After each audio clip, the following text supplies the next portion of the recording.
मैंने एक्सपेक्ट नहीं किया था मुंबई, मतलब मुंबई में जब थी मुझे पूछा लोगों से कि ठंड है, तो बोले नहीं नहीं बिल्कुल ठंड नहीं है, बहुत नॉर्मल। और यहाँ के पता चला शीतलहरी छा रही है।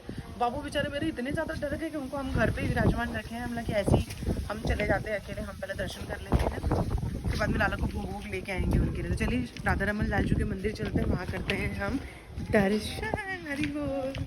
जब भी घर से निकले जहाँ है वहीं से हमारी ब्रजरानी को प्रणाम करें, जितनी बार निकलें उतनी बार प्रणाम करें, क्योंकि उनकी ही कृपा से हम ब्रज में आते हैं और उनकी ही कृपा से सारी चीज़ें संपन्न होती है ब्रज में। तो हमने ये साइकिल वाली ऑटो की और हम निकल गए राधा रमन लालजू से मिलने। और इत्तेफाक देखिए अब पूरा रोड खाली है, मतलब पब्लिक नहीं है। और ऐसा बहुत कम ही वृंदावन में देखने को मिलता है कि मतलब क्राउड नहीं है, आप बिलीव कर सकते हैं। लेकिन ठंड इतनी ज़्यादा है हवा की वजह से एक्चुअली, और क्राउड ना के बरोबर है। और ऊपर से शायद बुधवार था तो मार्केट भी शायद उस दिन बंद रहता है, बुधवार को शायद मार्केट बंद रहता है, ऐसा कुछ होता है। तो हमारा जो लोई बाज़ार देख रहे हैं वो भी बंद था, और यहाँ पे देखिए पूरा रास्ता खाली है। ऐसा जैसे मैंने कहा बहुत कम देखने को मिलता है। तो इसका जो एक अनुभव है वो बहुत अलग हो जाता है, क्योंकि आप बहुत शांतिपूर्वक जाप कर सकते हैं, बहुत शांतिपूर्वक आप घूम भी सकते हैं और हर जगह दर्शन भी कर सकते हैं। तो ये लोई मार्केट है, मैंने आपको बताया ही था कि यहाँ पे शॉपिंग वगैरह आप कर सकते हैं हर चीज़ का। यहाँ पे बहुत सुंदर सुंदर पोशाक मिलती है, लड्डू गोपाल की गोपी ड्रेस वगैरह सब मिलता है। ये है शाह मंदिर है, और जिस इसके बाजू में निधिवन है, मेन गेट था, और ये गेट नंबर 2 है। आप यहाँ से भी निधिवन जा सकते हैं। और ये जो सीधा रास्ता जाएगा वो हमारे प्राण धन प्यारे राधा रमन लालजू के मंदिर जाएगा। अगर आप राधा रमन लालजू के बारे में जानना चाहते हैं कोई भी चीज़ तो मुझे बता दीजिएगा, मैं एक अलग से ब्लॉग बना दूंगी। और अगर किसी को पता है कि वो कैसे प्राकट्य हुआ है राधा रमन लालजू का, तो मुझे कमेंट में ज़रूर बताएं। और ये बंदर टोपी लेके चला गया ऊपर। यहाँ तो बंदरों से सावधान रहना पड़ता है बॉस, नहीं तो बस आपकी टोपी तो गई। अब उसको फ्रूटी दे रहे हैं, सींगदाना दे रहे हैं, लेकिन वो टोपी देने को तैयार नहीं है। और हम पहुंच गए मंदिर के अंदर। और जैसे पहुंचे मैंने प्रभु जी को सावधान कर दिया कि देख लीजिए बंदर है, कैमरा लेके कभी भी जा सकते हैं। जब भी मैं श्रीधाम वृंदावन आती हूँ तो ये प्रभु जी को कांटेक्ट कर लेती हूँ। ये बहुत अच्छे अच्छे सुंदर सुंदर व्लॉग्स बना देते हैं और हर जगह दर्शन भी करा देते हैं। सब श्री जी की कृपा से बहुत सुंदर तरीके से हो जाता है। तो चलिए दर्शन करते हैं राधा रमन लालजू का। हरि बोल, जय जय श्री राधा।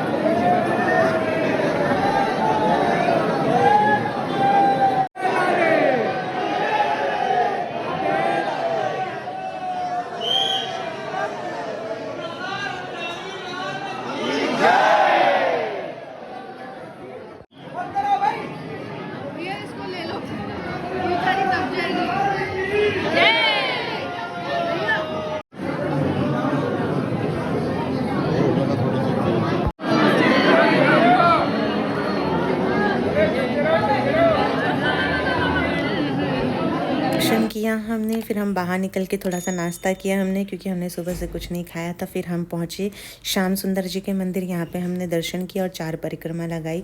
फिर हम यहाँ से थोड़ा और आगे गए और हम पहुँचे श्री श्री राधा दामोदर देवजू के मंदिर। बहुत ही सुंदर श्रृंगार था। आज प्रभु का ग्रीन कलर का पोशाक पहना था और इतने सुंदर लग रहे थे कि मैं आपको क्या बताऊं। ये वही मंदिर है जहाँ पे प्रभु की चरण शिला है, मतलब चरण रखी थी प्रभु ने जिस शिला पे, वो शिला है।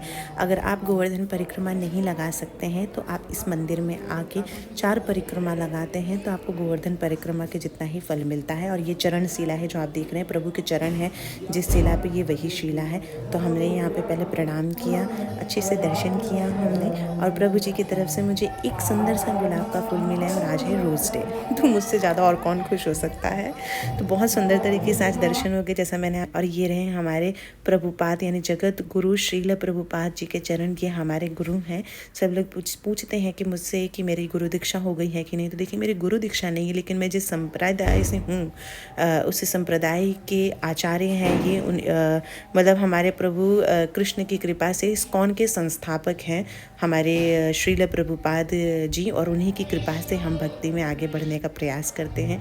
ये हमारे चैतन्य महाप्रभु हैं, गौर निताई हैं और हमारे आचार्य जन हैं। इन्हीं का पंचतत्व कहते हैं और इन्हीं का नाम का जाप, इनका जब हम जाप शुरू करते हैं तो इनका ही नाम लेते हैं। सबसे पहले सुमेरु जो पहला वाला जो दाना होता है उस पर ये हमारे प्रभुपाद जी की भजन कुटीर है, वो यहीं पे बैठ के भजन किया करते थे, तो हमने यहाँ भी प्रणाम किया। आपको इस मंदिर की 4 परिक्रमा लगानी होती है। जैसे मैंने कहा कि 4 परिक्रमा लगाते हैं तो गोवर्धन परिक्रमा जितना फल मिलता है, यहाँ पे आपको हमारे आचार्य जितने भी हैं और भक्त जो बड़े बड़े भक्त हैं, आचार्य हैं, हमारे गुरु हैं, उन सब की यहाँ पे आपको समाधि मिलेगी। हमारे महादेव भी यहीं विराजमान है, यहाँ पे गौशाला भी है और बहुत ही सुंदर लगेगा अगर आप एक बार यहाँ आते हैं तो। ये आपको लुई बाज़ार के पास मंदिर है। जब हम निधिवन जाते हैं तब वहाँ पे अगर आप किसी से पूछेंगे निधिवन में तो आपको बता देंगे। श्री राधा दामोदर देव जी बहुत ही ज़्यादा प्रसिद्ध मंदिर है, यहाँ पे आइए और बहुत ही सुंदर आपको अनुभव होगा। हमारी जब 4 परिक्रमा प्रभु की कृपा से संपन्न हुई तो एक प्रभु जी यहाँ पे बहुत ही सुंदर नृत्य कर रहे थे और इतने सुंदर नृत्य कर रहे थे कि क्या बताऊँ मैं। हम 10 मिनट यहाँ पे कम से कम बैठ के हमने इन्हें देखा, क्योंकि ऐसा भाव सब लोगों के अंदर नहीं आ सकता, ना मेरे अंदर ना आपके अंदर। ये देखिए प्रभु को खुश करने की, प्रभु को रिझाने का प्रयास कर रहे हैं और हमारे प्रभु कितने कोमल भाव से इन्हें निहार रहे हैं। ये जो भाव होता है ये सबके अंदर नहीं होता, बहुत कम लोग इस भाव को अनुभव कर सकते हैं। और ये हमारे श्रील प्रभुपाद जी का किचन है, तो हमने पहले हमारे गुरु प्रभुपाद जी को प्रणाम किया और ये सब देखने का सौभाग्य मुझे मिला है। उस सब चीज़ों के लिए मैं धन्यवाद करना चाहती हूँ मेरे प्रभु श्री कृष्ण, मेरे श्रीमती राधा रानी को, कि ये सब चीज़ों को मैं अनुभव कर सकती हूँ, अपने आँखों से देख सकती हूँ। ये सब चीज़ें समझने के लिए भी आपके अंदर भाव होना बहुत ज़रूरी है। और ये भजन कुटीर है हमारे प्रभुपाद जी का। मैं अंदर इसलिए नहीं गई क्योंकि कुछ प्रभु जी वहाँ पे बैठ के माला जाप कर रहे थे। फिर हम बाहर निकले और हमने लाला के लिए लिया गर्म दूध। जैसे ठंड बहुत ज़्यादा है और हम लाला के लिए भोग हमेशा बाहर से लेके जाते हैं। वृंदावन में कोई भी चीज़ ख़राब नहीं होती। कुछ लोग कहते हैं कि हम बाहर का खिला सकते हैं, वृंदावन धाम में आप कुछ भी खिला सकते हैं। वृंदावन धाम से आप सभी लोगों को राधे राधे। जैसे कि आप सभी लोगों को पता है मैं आई हूँ श्री वृंदावन धाम। अभी आप सोच रहे होंगे कि मेरे चेहरे की ऐसी अजीब सी हालत क्यों है। मेरे ऊपर बंदर ने कर दिया था आज हमला। हाँ जी, मैं अभी तक अपने आप को बहुत भाग्यशाली समझ रही थी कि हाँ मैं तो बची हुई हूँ, मेरे साथ तो ऐसे कुछ भी नहीं हुआ। लेकिन जैसे राधा श्याम सुंदर के वहाँ से मैं दर्शन करके परिक्रमा मार्ग पे निकली परिक्रमा करने के लिए, वैसा ही एक बंदर अचानक से मेरे सामने आया। तो मुझे लगा हो सकता है वो मेरा फ़ोन छीनने आ रहा होगा। मैं अपना फ़ोन बचा रही हूँ, लेकिन मुझे इतना भी ध्यान नहीं था कि मैंने चश्मा लगाया और उसने इतने ज़ोर से झपट्टा मारा मेरे फेस पे। एक मेरा चश्मा ले गया, चश्मे के टुकड़े टुकड़े कर दिए, ग्लासेस बच गया लेकिन चश्मे की बड़ी बुरी हालत थी। और ये देखो मुझे यहाँ पे चोट लगी, एक यहाँ एक यहाँ। मैं इतना रोने लग गई थी कि पूछो मत। मैं परिक्रमा करते रोते रोते परिक्रमा कर रही थी। मेरे को इस चीज़ का दुख नहीं हो रहा था कि मेरा चश्मा टूट गया, मुझे दुख इस चीज़ का हो रहा था कि मैं कल बाकी बिहारी जी के दर्शन कैसे करूँगी, राधा वल्लभ के दर्शन कैसे करूँगी, या हमारे राधा रमन लाल जी के दर्शन कैसे करूँगी, हमारी राधा रानी के दर्शन कैसे करूँगी, क्योंकि मुझे दूर का दिखता नहीं था। मैं परिक्रमा कर ली, 4 परिक्रमा रोते रोते की। फिर एक भैया ने आके मुझे जैसे तैसे चश्मा फ्रूटी दिया उसको, उसने चश्मा छोड़ा, लेकिन ग्लास पता एक ग्लास था, एक ग्लास टूट गया था। फिर हमने दूसरा चश्मा जाके ये 600 रुपये का चश्मा बनाया। फिर हम गए श्री श्री राधा दामोदर लाल जी के देव जी के मंदिर गए वहाँ पे। अब आप देखिए कैसे इन्होंने बैलेंस करने की कोशिश की।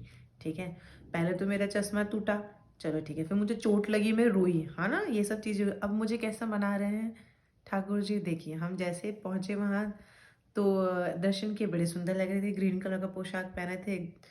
तो जैसे वहाँ पे एक प्रभु जी खड़े थे, उन्होंने बोला कि अंदर आ जाइए, जो बैरियर होता है वैसे अंदर। तो मैं ऐसे क्रॉस करके अंदर गई। जैसे अंदर गई तो उन्होंने ये फूलों की माला थी, मुझे ये फूल दिया आज मुझे। और मैं आपको बताऊँ आज क्या है, आज है रोज़ डे, क्योंकि आज है 7 फरवरी और वैलेंटाइन वीक स्टार्ट हो रहा है। तो मुझे मनाने के लिए उन्होंने मुझे ये रेड कलर का रोज़ दिया कि ठीक है सखी, छोड़ो कोई बात नहीं, हो गया हो गया, मेरे लाडले बंदर हैं, हो जाता है, माफ़ कर दो, जाने दो, छोड़ो, क्यों गुस्सा कर रही हो, क्यों रो रही हो। और मैं जैसे मुझे ये मिला गुलाब का फूल और जैसे मुझे मिला प्रसाद, मैं तो भूल गई कि मेरे साथ हुआ क्या था। फिर मैं पूरी परिक्रमा की, परिक्रमा करके आई। मतलब कि बताओ कैसे 2 मिनट में, मतलब कैसे बैलेंस करने की कोशिश की उन्होंने कि सखी को चोट लगा वहाँ, बल्कि वो भी उन्हीं का मंदिर है, श्री राधा रानी का, और वहाँ पे हमारे ठाकुर जी विराजमान है, श्याम सुंदर नाम है उनका। वहाँ से शुरू होता है और देवजू के पास जाते तब तक ये मुझे गुलाब का फूल देख के उन्होंने मना लिया। ऐसे हमारे प्यारे ठाकुर जी हैं, ऐसे हमें मनाने की कोशिश करते हैं वो, और इतना प्यार करते हैं मेरे पे, मेरे से मेरे को रोज दे पर रोज ला के बुला के दिया, रोज इधर आओ ये लो रोज हमारा ला लिया। और मैं भूल गई कि मेरे को यहाँ पे चोट लगी। जब वहाँ से निकली तब मेरे को दर्द हो जब मैं वहां से परिक्रमा कर ली, दर्शन कर ली, जब बाहर निकली तब मुझे दर्द होने लगा। उससे पहले मुझे दर्द भी होता, मुझे इतने और यहाँ पे दर्द हो रहा है इतने बुरे तरीके। तब मुझे पता चला कि अरे सर यहाँ भी लगा है, यहाँ भी लगा है, अब दर्द हो रहा है, ये ठंड है यहाँ पे, तो पता नहीं चला था। तो ऐसे करके उन्होंने मुझे मनाया है आज। बहुत सुंदर दिन था आज का, दर्शन वर्शन कर लिया। लेकिन चलो ये अनुभव भी हो गया मेरे साथ। अभी तक बड़े शांत से कह रही थी, हाँ मेरे को तो कभी ऐसा नहीं हुआ। मैं कभी चश्मा लगा के जाती भी नहीं थी, अब लगाने लगे। पिछली बार लगाई थी और इस बार लगा लिया, अब ये हो गया। चलो ठीक है, और कल से बड़ा ध्यान रखूंगी भाई।